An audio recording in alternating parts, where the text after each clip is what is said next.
la pluie de novembre lacère la place Bellecour comme des aiguilles. À 67 ans, je serre entre mes doigts un trousseau de clés encore tièdes, posé dans la paume par le notaire de la rue de la République.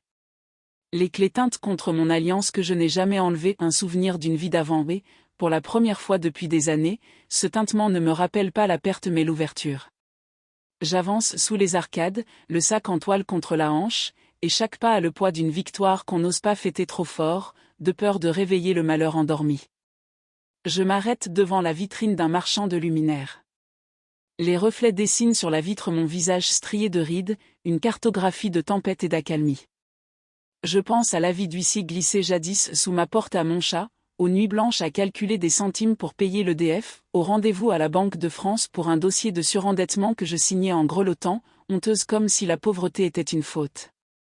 Je pense aux mots qui m'ont porté quand mes jambes refusaient, à la petite Maroussia du 3e qui laissait des dahlias sur mon paillasson, à la conseillère Pôle emploi qui m'a regardé sans pitié, juste avec humanité, et au boulanger de la Croix-Rousse qui me glissait un pain rassis, pour la soupe, madame.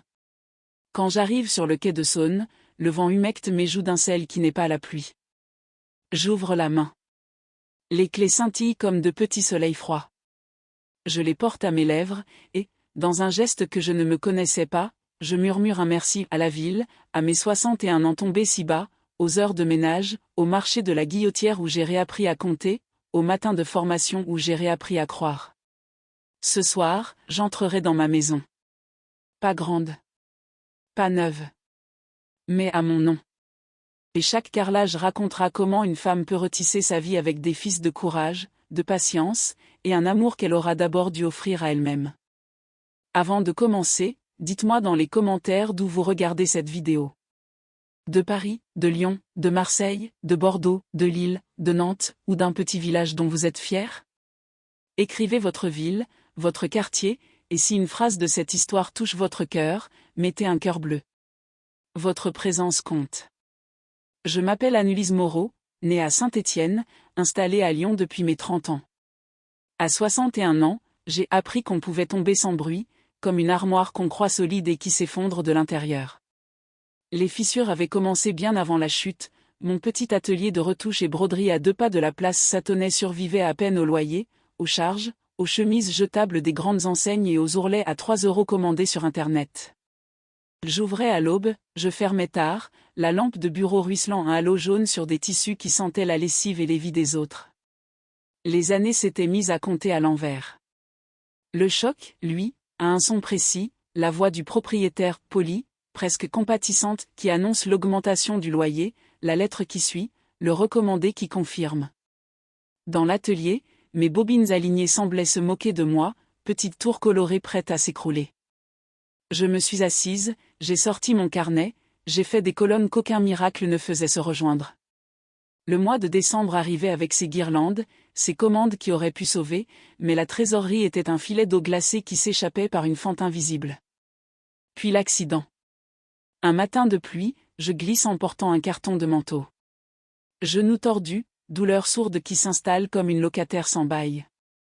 3 semaines d'arrêt, la clientèle pressée qui ne revient pas, l'électricité qu'on paie en retard, le compteur Linky qui clignote reproche. Je n'en parle à personne, les femmes de mon âge apprennent tôt à souffrir sans faire de bruit. Je me suis crue élastique, je n'étais que fatiguée. J'avais encore la voix de Gabriel, mon mari disparu 10 ans plus tôt, dans la tête, on s'en sortira, ma Lisette. Mais il n'était plus là pour réparer les étagères branlantes et me rappeler qu'un ennui peut servir d'appui.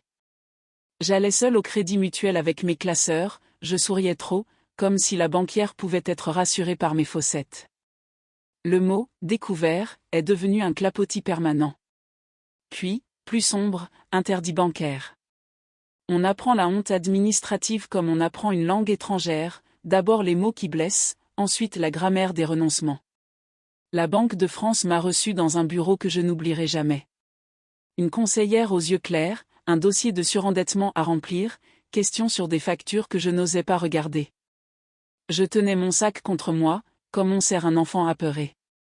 Elle parlait doucement, posait des délais, disait « on va respirer ».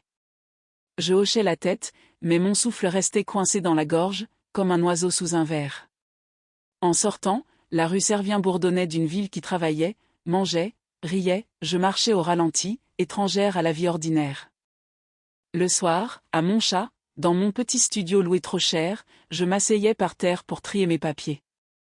Les avis d'huissier glissés sous la porte avaient l'odeur froide du métal. Je notais tout sur un cahier d'écolière, EDF, eau, téléphonie, impôts locaux, microcrédit pour une machine à coudre que je ne pouvais plus utiliser autant. Les chiffres étaient des cailloux dans mes poches, me tirant vers le fond. Je n'avais pas faim, mais la nourriture est parfois un garde-fou contre le vertige. Je faisais une soupe de poireaux qui emplissait l'air d'un parfum humble, me rappelant ma mère et ses mains râpeuses. J'évitais le regard des voisins dans l'ascenseur. On croit qu'on ne voit rien, mais la pauvreté place un voile sur les visages, une pudeur catastrophée. Je mettais un foulard, un rouge à lèvres discret, et j'allais au Carrefour Market avec une liste millimétrée. Une fois, j'ai reposé un morceau de comté parce que la différence au passage en caisse m'obligeait à choisir entre fromage et savon. Choisir le propre plutôt que le goût, voilà la hiérarchie de la survie. Je parlais peu au téléphone. Ma fille, Élise, vivait à Bordeaux avec ses 2 garçons. Elle m'aimait, je le savais, elle m'appelait, mais je mentais par protection. Oui, ma chérie, ça va, quelques ourlets, je gère, ne t'inquiète pas, les mères économisent la vérité comme une dernière ressource. Les nuits, je me réveillais au bruit du tram T3 en contrebas, pâle serpent lumineux. La ville dormait. Je me sentais transparente. La chute s'est faite officielle lorsqu'on m'a demandé de restituer l'atelier. J'ai fermé la porte une dernière fois, glissé la clé dans la boîte du propriétaire, et j'ai senti mes jambes trembler comme au premier jour d'école. Les cartons sentaient la poussière et le patchouli d'une cliente fidèle qui m'avait offert un foulard. J'ai gardé la vieille machine Singer de ma grand-mère, elle ne valait rien, mais pesait lourd de souvenirs. Dans le bus C13, elle reposait sur mes genoux comme une relique. À la maison, j'ai posé la Singer contre le mur, et je suis resté face à elle. Mon reflet dans la fenêtre m'a paru plus vieux de 10 ans. 61 ans, et soudain le sentiment d'être une petite fille perdue dans un grand magasin. C'est là que j'ai pleuré, sans sanglots, sans bruit, les larmes comme une pluie fine qu'on ne remarque qu'en voyant le trottoir foncé. La douleur était silencieuse, mais totale, comme si chaque cellule enregistrait la défaite. Et pourtant, sous cette pluie intérieure, une chose restait vivante, la honte brûlante, cruelle et, étrangement, quelque part au fond, un minuscule noyau de fierté blessée qui refusait, encore, de s'éteindre. La nuit suivante, un bruit de papier froissé va m'obliger à regarder en face ce que je fuis, pas seulement des chiffres, mais le vide qu'ils désignent. Le bruit venait de la porte. Un nouvel avis, plié en 2, glissé avec cette précision maladroite qui signe la routine. Je l'ai ramassé, je ne l'ai pas ouvert tout de suite. J'ai rempli une bouilloire, j'ai attendu l'eau comme on attend un verdict, j'ai versé sur un thé à la verveine que je gardais pour les nuits agitées. La vapeur m'a collé aux paupières. Puis j'ai déchiré le bord du papier. Mots techniques, sommes exactes, délais qui réduisent l'air disponible. Mon prénom au-dessus d'une mise en demeure, Annelise Moreau. Être appelé tout entier par une menace, c'est une drôle d'intimité. Je me suis assise à la table, j'ai étalé tous les papiers, j'ai tenté d'ordonner la tempête. Les colonnes de mon cahier s'allongeaient, mais le vide, lui, se précisait. Ce n'était pas seulement l'absence d'argent, c'était l'absence de sens. Le matin, je n'avais plus de porte à ouvrir, plus d'odeur de tissu humide, plus de bonjour au fleuriste d'Aix en grave côté. Un commerce est une conversation avec la rue, sans lui, j'étais muette. Le silence prenait de la place. Il entrait dans la salle de bain, se glissait dans les couverts, dormait à côté de moi sur l'oreiller froid. Je sortais quand même.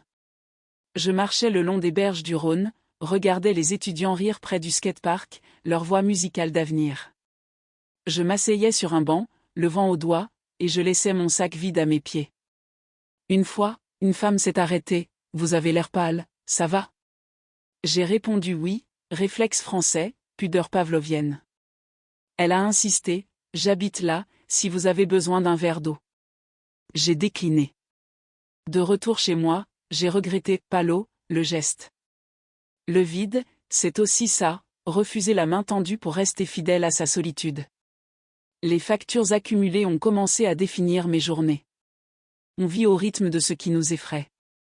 Le matin, j'ouvrais le courrier avec une sorte de bravoure active, comme on pousse une porte derrière laquelle aboie un chien.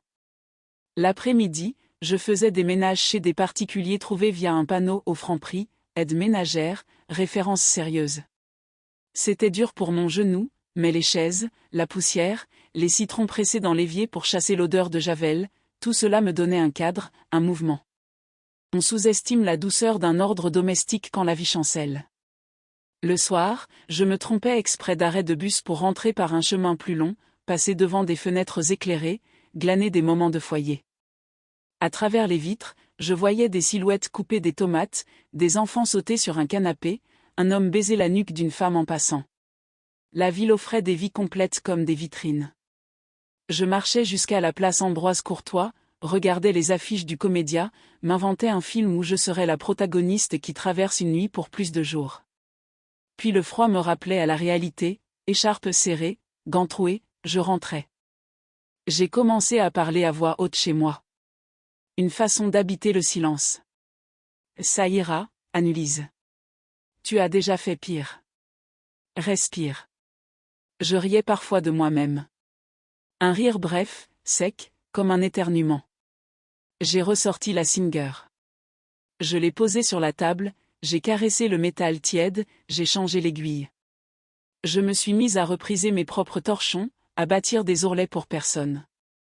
L'odeur de l'huile à machine m'a rendu à mes 20 ans, chez Mémé Lucille, qui disait, coup droit, la vie fera le reste. La vie ne cousait plus droit, mais mes mains, elles, savaient encore. Un dimanche au marché de la Croix-Rousse, une dame aux cheveux bleus m'a vendu des pommes rainettes à prix réduit, pour les compotes. J'ai ajouté une botte de thym, un citron, une poignée de noix. Le cuisinier en moi se réveillait, preuve que je n'étais pas éteinte. J'ai préparé une tarte fine avec ce que j'avais. J'ai laissé la fenêtre entr'ouverte, les odeurs sont des messages. Au bout d'une heure, on a frappé. C'était Maroussia, la voisine ukrainienne du 3e, qui parlait un français encore rugueux. Ça sent bon. Je lui ai tendu une part, elle m'a donné en échange un petit rameau de dahlia. J'ai pleuré après la fermeture de la porte, pas de tristesse, de reconnaissance. Le vide recule quand on partage une tarte. Mais les chiffres ne reculent pas avec les tartes. La CAF m'avait écrit pour réévaluer mes droits, Pôle emploi m'avait convoqué pour une prestation d'accompagnement que je redoutais comme un oral. Je me suis retrouvée dans une salle claire, plastique et lumière blanche, face à une conseillère qui portait des boucles d'oreilles en forme de petits croissants. Elle s'appelait Madame Perret. Elle m'a écoutée. Vraiment écoutée. J'ai parlé de l'atelier, de l'accident, du genou, du dossier de surendettement. Elle n'a jamais regardé sa montre. À la fin, elle a imprimé un flyer, formation d'assistante de vie aux familles financement possible. Mes mains ont serré le papier comme une bouée. Le vide, ce jour-là, a perdu 1 mètre. Rentré chez moi, j'ai posé la feuille sur la table. J'ai regardé la Singer, les torchons, la tasse de verveine. La peur s'est fait précise, peur de recommencer, peur d'être la vieille de la classe, peur de ne pas tenir physiquement, peur de l'humiliation sociale. On se moque des femmes invisibles, on les contourne. Mais sous ces peurs, un courant plus profond se remettait en marche. Ce n'était pas le courage héroïque des films, c'était un entêtement doux, une marche de mule, patiente. Et si j'essayais, ai-je dit, à voix haute. Dans la vitre, mon reflet a hoché la tête. Le vide n'avait pas disparu. Il s'était transformé. Il n'était plus un gouffre à valeur, il devenait espace à remplir. J'ai dormi cette nuit-là d'un sommeil sans rêve, lourd, presque minéral. Au matin, j'ai ouvert les volets 1 minute plus tôt que d'habitude. Le ciel était d'une blancheur laiteuse au-dessus des toits. J'ai enfilé ma veste, glissé le flyer dans mon sac, et j'ai pris le tram T3 vers Pardieu. Les rails chantaient. Peut-être était-ce simplement la ville, mais j'ai entendu dans cette vibration un oui, discret, qui venait de très loin. Ce « oui » va rencontrer une porte, celle d'une salle de formation B, derrière, une autre voix prête à rallumer ce que je croyais perdu, la mienne. La salle de formation se trouvait dans un bâtiment discret, près de la gare de Pardieu, au 3e étage d'un immeuble sans charme. Les murs blancs sentaient la peinture récente, et les néons vibraient d'une lumière qui ne pardonnait rien. Je me tenais sur le seuil, dossier en main, cœur battant contre ma veste comme un tambour mal réglé. Autour de moi, des femmes plus jeunes, des mères d'une trentaine d'années, un ou deux hommes en jogging, des regards curieux mais vite détournés. J'avais 62 ans. J'étais la plus âgée, et chaque ride me semblait une pancarte disant « déplacée ». Je m'étais juré de sourire, de tenir droite, de me fondre. Mais le premier exercice m'a trahi. « Présentez-vous en 2 minutes », dit la formatrice, une femme brune, énergique, nommée Madame Garnier. Elle portait des lunettes fines, ses gestes étaient précis comme des coups de ciseaux. Quand mon tour arriva, ma voix trembla. « Je m'appelle Annelise. J'ai tenu un atelier de couture pendant 30 ans, mais j'ai dû fermer. » Les mots tombèrent dans le silence comme des pierres dans un puits. Je m'attendais à des regards de pitié, peut-être de jugement. Mais la formatrice hocha la tête simplement, « Merci de le dire. Ici, on n'est pas nos échecs. On est nos recommencements. » Cette phrase m'a frappé comme un rayon de soleil sur une vitre sale. Nos recommencements. J'ai noté ces 2 mots dans la marge de mon cahier, en appuyant fort, comme si l'encre pouvait les enraciner dans ma mémoire. Toute la journée, ils sont restés là, tapant à l'intérieur de ma poitrine. Le soir, dans le tram qui me ramenait à Montchat, j'ai relu la phrase. Recommencement sonnait comme une chanson qu'on connaît depuis toujours mais qu'on entend autrement, soudain.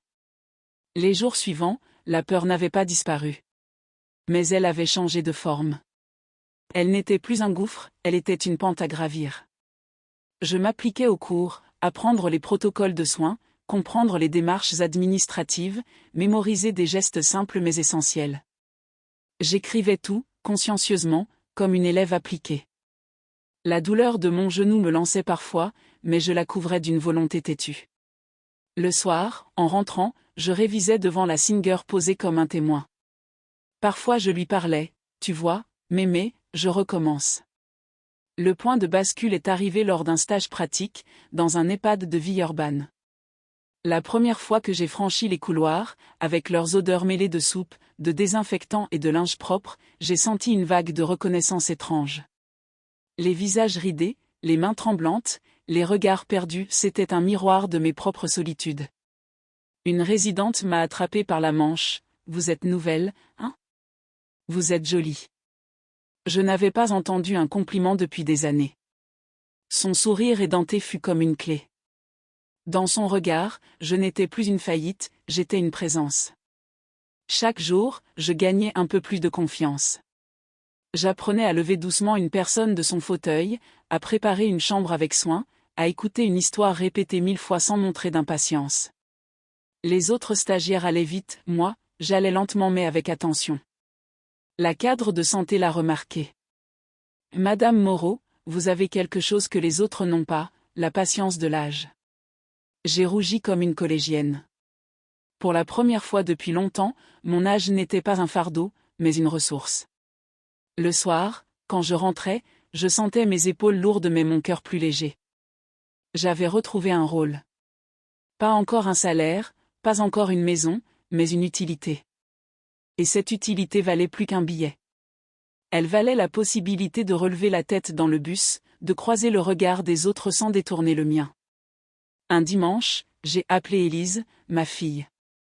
Elle m'a parlé des garçons, de leurs devoirs, du jardin. Et moi, j'ai parlé de ma formation, du stage, de la résidente qui me trouvait jolie. Il y eut un silence, puis sa voix, « Maman, je suis fière de toi. » 3 mots simples, mais ils ont nettoyé des années de poussière intérieure. J'ai pleuré, pas de douleur, mais d'un soulagement qui brûle et guérit à la fois. À partir de ce moment, le vent a tourné. Pas d'un coup ou non, les dettes restaient, les papiers s'empilaient encore. Mais à l'intérieur, une certitude grandissait, je n'étais pas condamné à la survie. Je pouvais encore construire. À 62 ans, j'avais ouvert une porte que je croyais scellée. Mais ouvrir une porte, c'est aussi accepter ce qu'il y a derrière, l'effort quotidien, les doutes, les murs qu'il faut encore franchir. Et la lutte allait commencer, à la fois en moi et autour de moi. Chaque matin, je me réveillais avant l'aube. Le tram T3 roulait encore vide sous mes fenêtres de Montchat quand je préparais mon sac, un cahier, un stylo, une boîte de paracétamol pour mon genou, et un petit sandwich au jambon beurre que je faisais moi-même. À 62 ans, l'apprentissage ne ressemblait pas à celui d'une étudiante, c'était une bataille contre le corps. Monter des escaliers, rester debout des heures, supporter les odeurs âcres des produits ménagers, tout me rappelait que je n'avais plus 20 ans. Mais chaque douleur, je l'avalais comme un médicament amer, nécessaire pour continuer. La lutte était aussi dans ma tête. Les soirs de fatigue, la vieille voix revenait, « À ton âge, Annelise, tu n'y arriveras pas », c'était comme une voisine malveillante, tapant à ma porte dès que la lumière baissait. Pour la faire taire, je me forçais à réciter à voix haute les leçons de la journée, respecter le rythme de la personne âgée. Évaluer les besoins nutritionnels. Le savoir devenait une prière, un chapelet de mots qui éloignait la peur.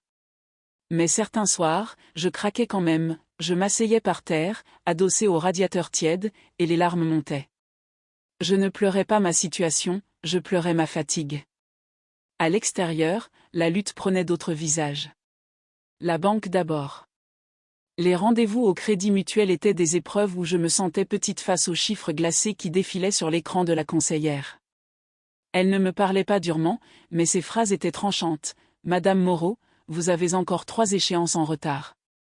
Nous devons trouver une solution durable. » La solution durable, je la cherchais dans chaque heure supplémentaire de ménage, dans chaque mission de garde de nuit que je trouvais par le bouche à oreille. Je dormais peu, mais je payais une facture de plus, et ce simple geste me redonnait un millimètre d'air.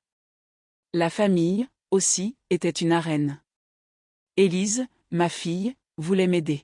« Maman, je peux t'envoyer un peu chaque mois », disait-elle au téléphone. Mais je refusais. Mon orgueil était une armure, je voulais gagner seul ce combat, prouver que je pouvais encore me redresser. Parfois, elle se vexait, « Mais tu préfères souffrir plutôt que d'accepter mon aide ?» Je me taisais, sachant qu'elle ne comprendrait pas complètement. Une mère a besoin de rester debout aux yeux de ses enfants, même si ses jambes tremblent, elle cache la secousse. Au stage, la lutte prenait la forme du regard des autres. Certaines collègues, plus jeunes, me voyaient comme une curiosité. « Elle a quel âge, la dame ?» Je faisais semblant de ne pas entendre, mais chaque chuchotement me mordait. Pourtant, un jour, une infirmière m'a glissé, « Vous savez, les résidents vous aiment bien.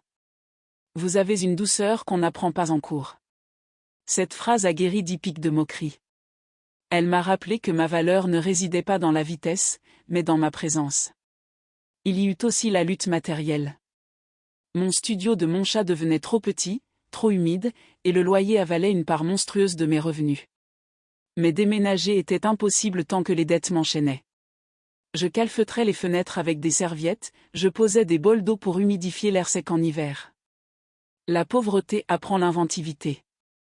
Je rêvais d'un endroit à moi, mais le rêve ressemblait encore à un luxe inaccessible.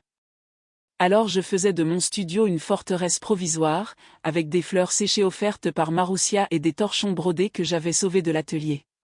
Même le plus petit espace peut devenir un abri quand on y met une part de soi.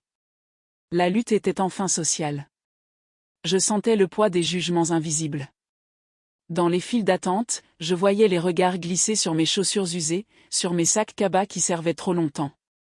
Dans les réunions de formation, je voyais les sourires en coin quand je posais une question naïve. Le monde moderne n'attend pas les retardataires, et j'étais devenue une coureuse à contre-courant. Pourtant, dans ce contre-courant, je trouvais une forme de force, je n'avais plus rien à prouver aux autres, seulement à moi-même. Un soir, après une garde de nuit à l'EHPAD, je suis sortie sur le trottoir encore humide de pluie. Le soleil se levait sur Villeurbanne, et les toits brillaient. Je marchais lentement, mon genou protestant, mais chaque pas sonnait comme une victoire, j'étais encore debout. À la boulangerie, je me suis offerte un croissant chaud. En le croquant, j'ai senti une larme couler, pas de tristesse, mais de gratitude. La lutte n'était pas finie, mais j'avais appris quelque chose, la dignité se gagne chaque jour, même dans les gestes les plus simples. C'est dans ce mélange d'épuisement et d'obstination qu'un nouvel horizon allait s'ouvrir. Une opportunité discrète, une rencontre inattendue, allait transformer la lutte en premier goût de victoire. Car au milieu des dettes et des efforts, une petite porte s'est entr'ouverte, une première paix, une première reconnaissance, une bouffée d'air qui avait le goût inattendu de liberté. Le courrier de ce mois-là contenait une enveloppe différente des autres. Pas de menaces, pas de chiffres rouges, pas de rappel au ton sec. C'était une fiche de paie, pliée proprement dans son enveloppe blanche. J'ai hésité avant de l'ouvrir, comme si je craignais que ce soit une illusion. Mais les chiffres étaient bien là, noir sur blanc, ma première rémunération en tant qu'assistante de vie. Ce n'était pas une fortune, loin de là, mais c'était à moi, gagné de mes mains, de mes veilles, de mes gestes patients auprès des résidents. Je me suis assise à la table et j'ai caressé le papier comme on caresse une relique. J'avais de nouveau un revenu régulier. Et ce simple fait était une victoire. Avec ce premier salaire, je n'ai pas fait de folie. J'ai réglé une facture d'électricité en retard, acheté un sac de provisions un peu plus rempli que d'habitude, des pommes, du beurre, et, pour la première fois depuis longtemps, un petit pot de confiture de framboise, ma préférée. Le matin suivant, j'ai étalé cette confiture sur une tranche de pain grillé et je l'ai mangée en regardant la lumière pâle traverser la fenêtre.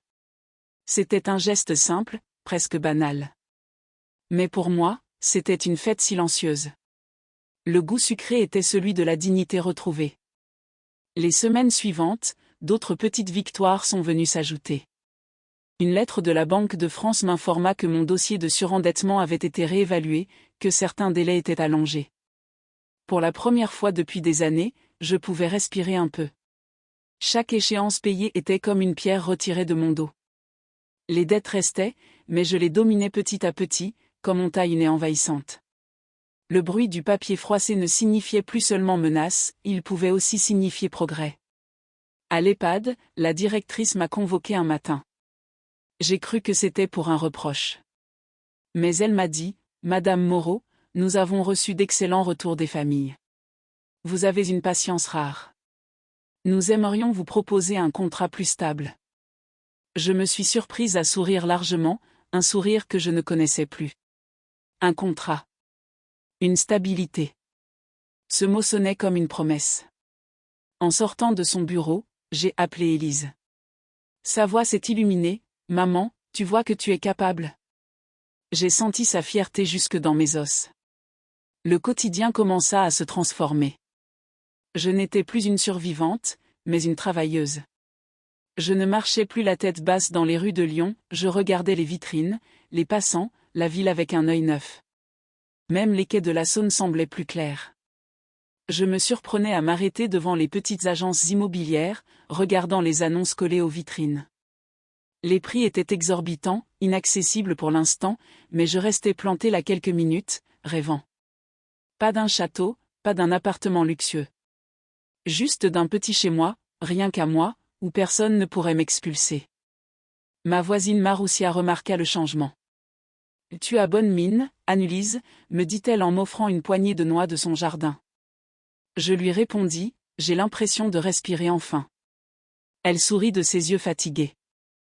Nous avons partagé un café ce soir-là, et pour la première fois, j'ai parlé de mes dettes, de ma honte, de ma peur. Elle n'a pas jugé. Elle m'a simplement dit, « La honte, c'est pour ceux qui ne tentent rien. Toi, tu avances. » Ces mots m'ont réchauffé plus qu'un manteau d'hiver. Le véritable tournant est arrivé un matin de printemps. Je marchais vers l'EHPAD quand j'ai reçu un appel inattendu. Une agence de service à domicile cherchait une intervenante à temps plein et avait reçu mon CV par l'école de formation. Ils voulaient me rencontrer. J'ai accepté, tremblante, me répétant que je n'étais peut-être pas prête. Mais l'entretien fut simple, presque humain, on me demanda de raconter mon expérience, et j'ai parlé avec sincérité.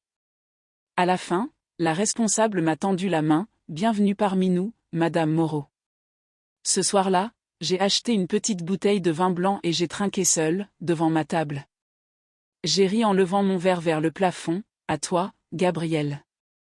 Tu vois, je tiens encore debout. » J'ai pleuré ensuite, mais des larmes douces, lavantes. Les victoires n'étaient pas tonitruantes, mais elles étaient miennes. Chaque petite avancée était une marche gravie. Et plus je montais, plus je voyais que l'horizon pouvait s'élargir. C'est ainsi que, pas à pas, une idée folle mais persistante a commencé à grandir en moi. Et si, malgré tout, je pouvais un jour acheter ma propre maison ? Une maison modeste, mais solide, à mon nom, où chaque mur serait le témoin de ma renaissance. C'est ce rêve, d'abord impossible, qui allait guider mes pas. Une fois la première victoire goûtée, il ne s'agissait plus seulement de survivre, mais d'étendre mes conquêtes. Le contrat avec l'agence de service à domicile fut comme une deuxième naissance. J'avais désormais un temps plein, un salaire stable, et surtout, la reconnaissance d'un travail utile. Chaque matin, j'enfilais mon gilet bleu marine avec le logo de l'agence et je partais à vélo électrique, prêté par le programme municipal de Lyon Vélo-V, pour aller d'un domicile à l'autre. Chez Monsieur Armand, je préparais un café et l'écoutais raconter son service militaire en Algérie. Chez Madame Fontaine, je rangeais des piles de journaux accumulés, et elle me donnait en échange un sourire timide. Ces heures passées à prendre soin des autres me rappelaient que j'étais encore vivante, active, nécessaire. Avec le salaire, une part des dettes s'éteignait peu à peu. Chaque fois que je faisais un virement, j'avais l'impression d'effacer une trace d'ombre sur un mur. J'avais établi un tableau précis, colonne de dépenses, colonne de remboursement, colonne de rêve. La colonne, rêve, n'était pas vide. Tout au bout, écrit au stylo rouge, se trouvait un mot, maison. Pas en majuscules arrogantes, mais en lettres modestes, presque timides. Je savais que ce serait long, peut-être 6 ans, peut-être plus, mais la patience était devenue ma compagne. Je redécouvrais aussi des plaisirs oubliés. Au marché de la Croix-Rousse, je pouvais enfin acheter un morceau de fromage sans compter les centimes. Je me permettais parfois une baguette tradition encore chaude, que je croquais en montant la montée Saint-Sébastien. Je reprenais goût au petit luxe, une écharpe colorée achetée d'occasion, un livre de poche trouvé chez Gilbert Joseph. Ces détails n'étaient pas de la frivolité, ils étaient des preuves que ma vie reprenait du relief. À l'agence, ma réputation grandissait. On me confiait de plus en plus de clients réguliers.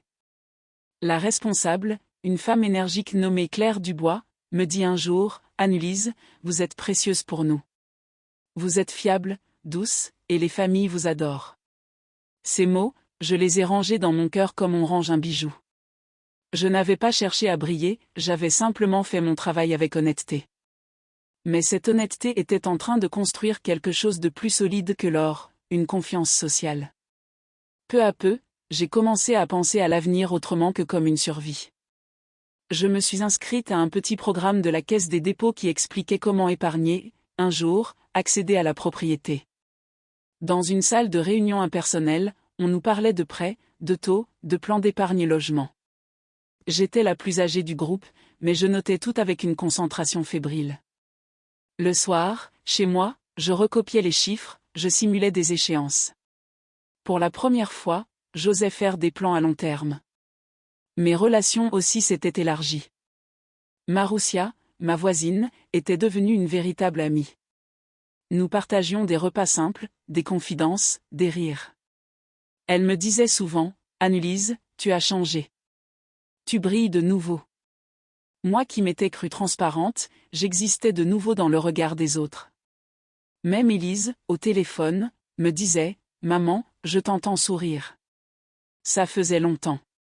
Ces mots suffisaient à remplir mon cœur d'une énergie neuve. Il y eut un moment marquant, l'année de mes 65 ans. J'avais économisé assez pour organiser un petit dîner chez moi. J'ai invité Élise, ses enfants, et Maroussia. Mon studio n'était pas grand, mais j'ai dressé la table avec soin, nappe blanche, verres empruntés à la voisine, tarte aux pommes maison. Quand les rires ont résonné dans ma petite pièce, j'ai senti que mes murs s'élargissaient. Je n'avais pas encore de maison à moi, mais j'avais recréé un foyer. Et cela valait déjà une victoire immense. À l'intérieur, cependant, la lutte continuait. Le doute surgissait certains soirs, et si je tombe malade ? Et si je perds ce travail ? Mais j'avais appris à répondre à cette voix par des actes concrets, un rendez-vous chez le médecin, une nouvelle habitude de marche le dimanche le long du parc de la Tête d'Or, une inscription à la bibliothèque municipale pour garder mon esprit vif. L'expansion n'était pas seulement financière, elle était aussi humaine. Je redevenais une femme qui apprend, qui rêve, qui avance. C'est autour de mes 66 ans que le rêve a commencé à prendre forme. Une collègue m'a parlé d'une petite maison à vendre dans la banlieue de Vénissieux. Pas cher, modeste, mais avec un jardinet. J'ai été la voir. Les murs étaient fissurés, le carrelage ancien, mais j'ai posé ma main sur la porte et j'ai ressenti une chaleur étrange. Ici, tu pourrais finir ta vie dignement. L'idée n'était plus un simple mot sur un papier. Elle devenait possible. Je suis rentré ce jour-là le cœur battant. J'ai ressorti mon tableau de colonne et j'ai ajouté une nouvelle ligne, économiser pour l'apport. C'était fou, mais ce n'était plus impossible. La victoire n'était plus seulement de survivre, elle devenait de construire. Mais plus on avance, plus de nouveaux défis surgissent. Car chaque expansion appelle ses épreuves, la santé, les obstacles administratifs, et cette peur insidieuse de tout perdre encore une fois. À 66 ans, j'avais l'impression d'avoir enfin retrouvé une trajectoire, mais chaque pas en avant soulevait de nouvelles pierres sur le chemin. Quand j'ai commencé à mettre de côté pour l'apport de la maison de Vénissieux, j'ai découvert que le vrai défi n'était pas seulement d'épargner, mais de tenir face aux imprévus. Un hiver particulièrement rude a fait grimper ma facture de chauffage. Le vieux radiateur électrique de mon studio tournait à plein régime, et j'ai dû puiser dans mes économies. Je me suis assise devant mon tableau de colonne, la mine serrée, raturant les chiffres comme si mes efforts s'effondraient. C'était une première leçon, avancer, c'est aussi accepter de reculer parfois. Ma santé, elle aussi, commença à tester ma volonté.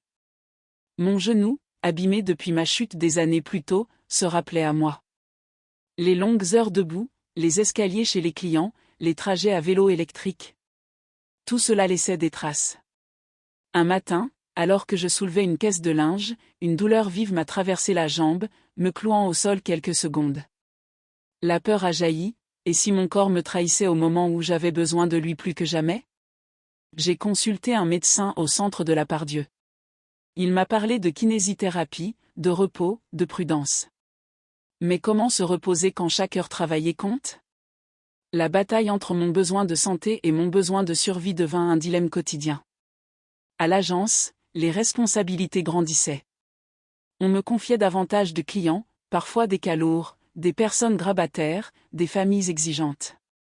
Si certains me remerciaient d'un sourire ou d'une main serrée, d'autres ne voyaient en moi qu'une employée corvéable. J'ai encaissé des remarques humiliantes, faites plus vite, vous êtes payé pour ça. Chaque mot blessait, réveillait mes vieilles cicatrices d'échec. Mais je tenais bon, me répétant que leur mépris ne définissait pas ma valeur.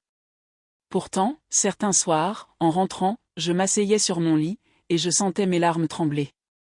Le progrès avait un prix, celui de la résistance morale.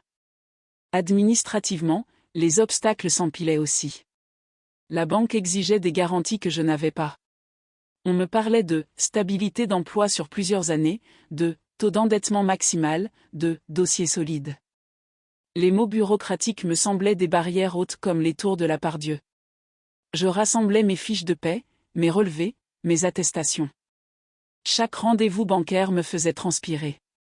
Dans la salle d'attente, entourée de jeunes couples qui parlaient de chambres d'enfants et de cuisines ouvertes, je me sentais déplacée, presque ridicule. Mais au fond, une petite voix murmurait « Tu as droit, toi aussi, à ton rêve ». Émotionnellement, la peur du passé restait tenace. Chaque fois que je posais un billet dans ma tirelire d'épargne, je craignais qu'un nouvel accident, un nouvel imprévu, vienne tout balayer. Le souvenir de la chute à 61 ans restait comme une cicatrice ouverte. J'avais peur de bâtir pour rien, peur de tendre la main et que le sol se dérobe encore. Mais cette peur, paradoxalement, me poussait à avancer avec plus de rage. Elle me rappelait qu'un rien pouvait tout détruire, et que c'était justement pour ça qu'il fallait continuer. Heureusement, il y avait des soutiens.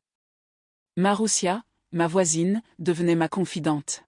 « Tiens, prends ce ramequin de Bortsch, ça te donnera des forces », me disait-elle en me déposant un plat fumant. Ces attentions simples me rappelaient que je n'étais pas seule. Élise, ma fille, m'encourageait aussi, « Maman, même si tu n'achètes pas, tu as déjà gagné. Regarde d'où tu viens. » Mais moi, je voulais plus que « déjà gagné ». Je voulais ma maison. Les défis n'étaient pas que matériels. Un soir, un de mes petits-fils m'a demandé « Mamie, pourquoi tu travailles encore à ton âge ?» La question m'a traversé comme un éclair. J'aurais voulu répondre avec fierté, mais les mots restaient coincés. J'ai simplement dit « parce que j'ai encore des rêves ». Ce soir-là, j'ai compris que mes efforts dépassaient ma propre vie, ils étaient aussi un témoignage pour ceux qui viendraient après. Leur montrer qu'il n'est jamais trop tard, que l'âge ne condamne pas à l'attente silencieuse, mais peut encore être un chantier. À mesure que j'épargnais, j'apprenais aussi à élargir mes horizons. Je suivais des ateliers gratuits à la mairie sur la gestion budgétaire. J'apprenais à comparer les taux, à lire entre les lignes des contrats. Chaque nouvelle compétence était une arme contre le système qui m'avait écrasé autrefois. J'étais encore vulnérable, mais plus naïve. Cette lucidité, je la considérais comme un acquis précieux. Et puis, il y eut un moment clé, un appel de ma banque. Madame Moreau, nous avons étudié votre dossier. Vous pourriez envisager un prêt modeste, si vous apportez une petite somme initiale. Mon cœur a battu si fort que j'ai dû m'asseoir. Ce n'était pas une promesse, seulement une possibilité. Mais cette possibilité était déjà une victoire. Elle prouvait que mes années de lutte, de sacrifice, de patience, n'étaient pas vaines. Et c'est ainsi que, pas à pas, les défis ont ouvert la voie au moment le plus incroyable de ma vie, la signature de l'acte, la clé entre mes mains, et le legs d'espoir que je voulais transmettre. Le jour de la signature, le notaire avait des gestes mesurés, presque cérémoniels. Son bureau, rue de la République, était tapissé de livres reliés de cuir qui sentaient la poussière ancienne. J'étais assise sur une chaise trop large pour moi, mon sac posé sur mes genoux. Devant moi, les papiers s'étalaient comme un puzzle dont chaque pièce représentait une année de lutte, chaque chiffre une nuit blanche, chaque paraphe une larme avalée. Quand il m'a tendu le stylo, j'ai senti ma main trembler. « Signé ici, Madame Moreau », a-t-il dit d'une voix calme. J'ai tracé mon nom, lentement, comme pour inscrire à l'encre non seulement un contrat, mais une renaissance. En sortant, les clés dans ma paume semblaient lourdes comme un lingot d'or. Le ciel de Lyon était gris ce jour-là, mais pour moi, il brillait. Je me suis dirigée vers la petite maison de Vénissieux, celle que j'avais visitée tant de fois en rêve. Le portail grinçait, la façade avait besoin de peinture, mais je la trouvais belle, infiniment belle, parce qu'elle m'attendait. J'ai inséré la clé, tourné doucement. La porte s'est ouverte sur un air frais, un silence intact. J'ai fait un pas à l'intérieur et j'ai dit tout haut, « Bienvenue chez toi, Annelise ». La maison n'avait rien de luxueux. 2 pièces, une cuisine minuscule, un jardinet avec de l'herbe haute et quelques fleurs sauvages. Mais c'était à moi. Je me suis assise sur le carrelage froid du salon vide et j'ai posé mes mains à plat contre le sol. Chaque carreau portait l'écho de mon combat. C'était une victoire matérielle, certes, mais bien plus encore, c'était la preuve que la persévérance, même après les pires naufrages, peut reconstruire un rivage. Les jours suivants, j'ai invité Élise et mes petits-fils à venir voir. Les enfants ont couru dans le jardinet, leur rire rebondissant contre les murs décrépits. Élise m'a prise dans ses bras, ses yeux brillants. « Maman, je n'ai jamais été aussi fière de toi. » Ces mots étaient la véritable clé, celle qui ouvrait un espace plus vaste que la maison, celui de la réconciliation avec moi-même, avec mon passé, avec mes erreurs. Je me suis promis que cette maison ne serait pas seulement un toit, mais un héritage vivant. J'ai commencé à broder des rideaux moi-même, comme pour inscrire mon histoire dans les murs. J'ai planté des herbes aromatiques dans le jardinet, thym, romarin, basilic. Chaque pouce me rappelait qu'il faut du temps pour voir grandir ce qu'on sème. J'ai accroché au mur la vieille Singer de ma grand-mère, comme un totem. Elle avait traversé toutes mes tempêtes, témoin fidèle de mes chutes et de mes relèvements. Le soir, je m'asseyais sur le seuil, regardant le ciel se teinter de rose au-dessus des toits modestes du quartier. Je pensais à toutes les femmes de mon âge qui se sentent invisibles, finies, inutiles. À celles qui comptent les pièces de monnaie à la caisse, qui replient leurs rêves dans une boîte par peur de l'échec. À celles qui croient qu'il est trop tard. Et je voulais leur dire, non, il n'est jamais trop tard. J'étais la preuve vivante que la dignité peut renaître, que le courage peut repousser, même sur un sol aride. Ma maison devint un refuge, non seulement pour moi, mais pour les autres. J'y accueillais parfois les enfants de Maroussia après l'école, leur préparant des crêpes. J'y recevais Élise et ses garçons pour des repas où l'on riait fort. Chaque visite, chaque éclat de rire remplissait les murs de chaleur. Cette maison, née de mes douleurs et de mes efforts, devenait un lieu de transmission. Je voulais que mes petits-fils sachent, leur grand-mère n'a pas seulement survécu. Elle a reconstruit. Un jour, assise dans mon jardinet, j'ai pris mon cahier de colonne, celui qui m'avait accompagné depuis mon chat. J'ai barré la dernière ligne, dette, soldée. Puis j'ai écrit en grosses lettres, héritage, espoir. Car c'était cela que je voulais laisser derrière moi.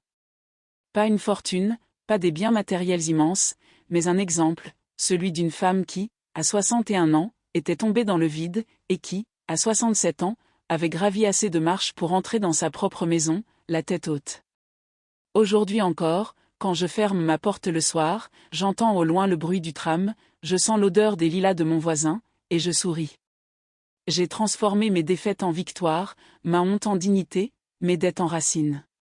Et si une femme, quelque part, entend mon histoire, qu'elle sache ceci, la vie ne se termine pas à 60 ans, ni à 70, ni jamais, tant que l'on choisit de se relever. Dans chaque ride, il y a un combat. Dans chaque cicatrice, une preuve de force. Et dans chaque rêve, même le plus tardif, une graine de renaissance. Ne croyez jamais que c'est trop tard. Moi, Annelise, à 67 ans, j'ai acheté ma maison. Et vous? Quel rêve attendez-vous encore d'oser?